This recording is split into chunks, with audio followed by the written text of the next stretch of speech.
My name is Steve Sauer. I'm with the Colorado Weed Management Association. I am the president, which everybody knows is a high-paying job. My better-paying job is I'm the weed coordinator for Boulder County, which is another challenge in itself. I have to work quite closely with Steve Ryder. We have the distinction of having the most List A in the state of Colorado. So it's a wonderful thing to do. I'd love to follow some of these folks. Tim mentioned Soil Conservation Service. I hope I'm not showing my age too much. But I remember in the 1990s they told me to plant Russian olive. And so it wasn't quite a great move. Since then in Boulder County, we've removed about 17,000 Russian olive trees. And so we've had quite a few experiences with that. Our upper management decided that would be a great thing to do, and so they said, why don't you devise a plan on how to do that? Remove 95% from open space properties, and you've got 5 years to do it. And so fortunately we had plenty of money, which it does take, and we were able to get the job done. So anyway, let me tell you a little bit about the CWMA. Steve mentioned this as well, and you know it's not all about this. Amendment 64 came, and we had to contend with it, but this isn't what CWMA is about. I have a kind of a personal story. I was called for jury duty, and got selected to the jury, and there was only one question I was asked, and the prosecutor said, Mr. Sauer, we see you're from Boulder County. And I said, yes, that's true. And we see you're the weed coordinator. And I said, yes, that's right.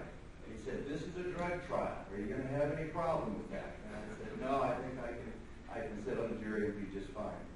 So anyway, this is not what we're about. Stacy mentioned before that you folks have a board of directors. We do also. It's not these folks, but it's these folks right here. These happy folks right here is our board of directors, and we couldn't do without them. So, like any other group, we have a mission statement. This is ours. It's to provide education, direction, and improvement for the environment. I think we do a good job of it. We really try hard to do what we want to do. I'm hitting too many buttons here. So anyway, during the year we have a couple events. We have a spring training school, which is coming up April 1st and 2nd in Fort Collins. And then also we have an annual conference, the 3rd and the 4th this year in Colorado Springs. At these two conferences, we offer continuing education credits for anybody that's a private applicator or has a license that needs any of these credits. We also do some regional workshops. I think there's going to be one over here in the Western Slope. We call it Weeds 101, and it's put on by George Beck. I don't know, I think probably some of you know Dr. Beck from CSU. It's a full day workshop, covers a lot of great stuff, but it's also really good for maybe some of your seasonal people that you have, that you've hired, and it covers a broad range of things. And then I told Sandra McDonald I'd give her a little plug here for the Western Invasive short course that she has April 14th to the 17th, and that's in Loveland. Now, they used to have it at a real good place called Sylvandale Ranch, but there's a little problem with Sylvandale Ranch. It got taken out, or at least part of it did, in the flood. So it's not really there, and not a great place to have an event like this. I went there, I think it was about 2 weeks ago. My son got married there, and the bank where my son and his wife got married is not there anymore. And so the river was about, I don't know, I suppose maybe 50 yards wide there, Steve, at the most, I would imagine, something like that. Now it's about 3 or 4 times that wide. So the flood was really pretty devastating. This is a picture of the short course. This was held in Adams County this last summer. You can see Dr. Beck there just had surgery on his foot, so he wasn't really real mobile. But we do calibration tests, and all sorts of other various things are covered at the short course. And then here, I don't know if you recognize this guy or not, he's got a great pose. This was our state weed coordinator, Steve Ryder, at one of the events at the short course that Sandra McDonald puts on. So we do have educational material. Some of you may have seen our weed calendars. We have weed books. We have on our website the Weed Watch and also Garden Smart book. Here's an example of the educational materials that we do have. The weed calendars usually come out middle of summer and are pretty popular. This year was on success stories, and kind of like August, actually, from a personal standpoint. It was about med-sage, and it showed how in Boulder County we had really come a long ways in controlling the population of med-sage. The book up there in the middle, the Noxious Weed book, has all the list A, B, and C weeds in it, and also the watch list is included in there as well. And then our Weed Watch magazine over here, about 30 pages long. This particular month, we put it out 3 times a year, and it is very informative. And then the other one that maybe some of you have seen is the Garden Smart book. The state is always telling us, don't plant or get rid of the list A weeds. So what we find out many times is folks ask, well, what can we plant instead of the list A weeds? And so the Garden Smart book has different options for you to plant instead of those plants that we really don't want. Legislative advocacy. About, I think it's been about 7 or 8 years ago, we had our CWMA meeting over here in Grand Junction, and we talked about hiring a lobbyist. And believe you me, there was lots of different opinions. Why should we spend money? Some folks said on a lobbyist. Why should we give those folks money? And I actually was one of those.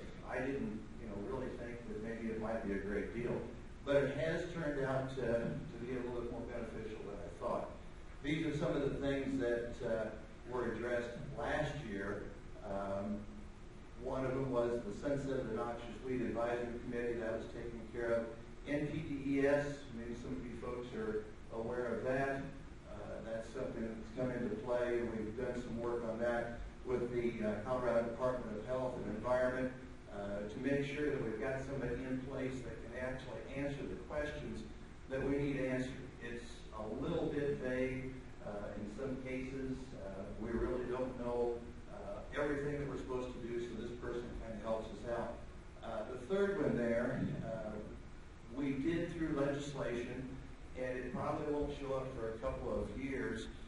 We're able to, on your state of Colorado income tax form, you always see those little places where you can donate money.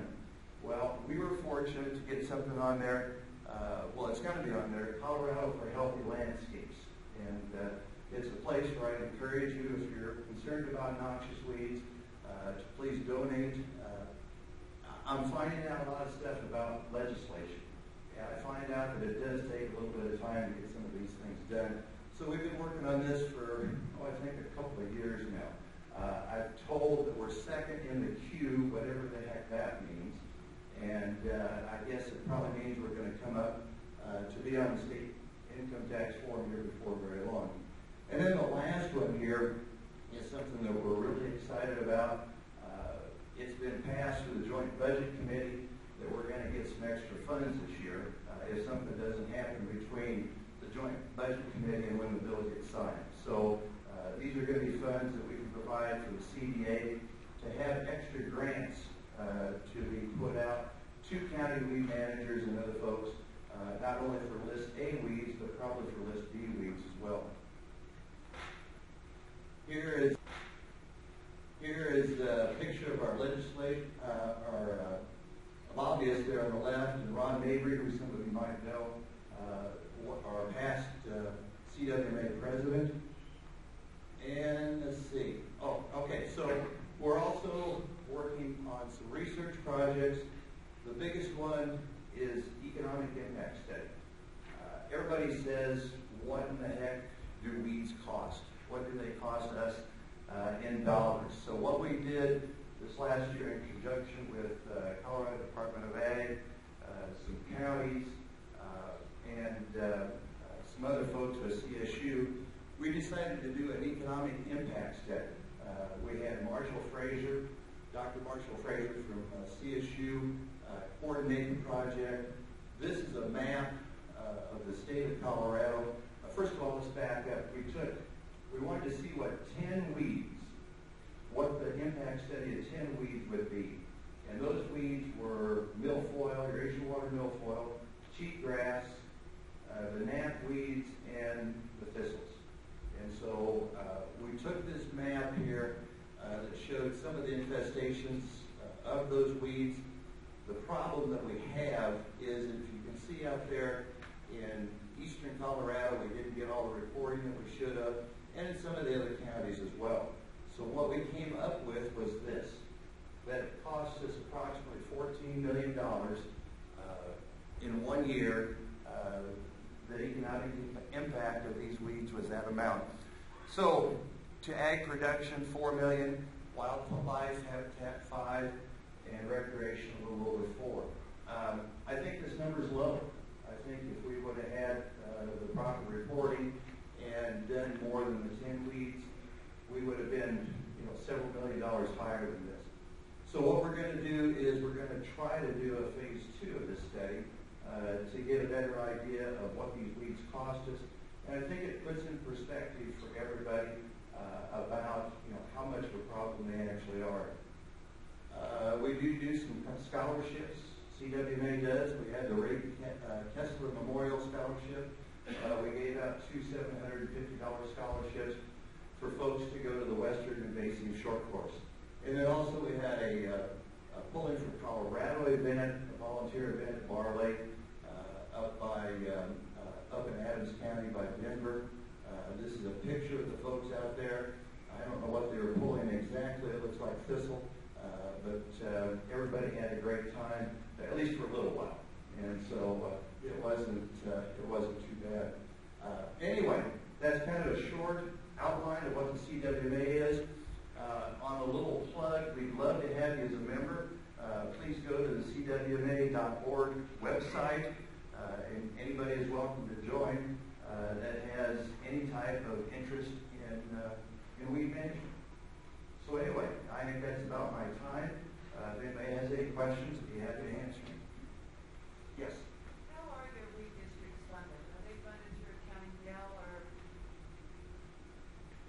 The question was, how are the weed districts funded? Most of them are funded either by general fund or through a weed district, is what it's funded. Some naturally are funded a lot better than others. In Boulder County, I work with the Parks and Open Space Department. We're general funded, and we have, really, to be honest, very good funding. Other folks in weed districts, the funding is a little bit poor. Yes? I'm sorry, could you repeat it again? How did you develop those monetary figures for the weed costs? That's a real good question. How did we develop those monetary figures for the weed cost? And I can't really answer that. Unfortunately, I think you need to talk to Dr. Fraser from CSU, and he'd be more than willing to give you those figures. And again, I think probably the thing to remember with this particular study, first of all, it's phase 1, and secondly, we just didn't have really the figures that we needed to put it into real good perspective how much of a problem we have with weeds. Any others? Okay, thank you very much.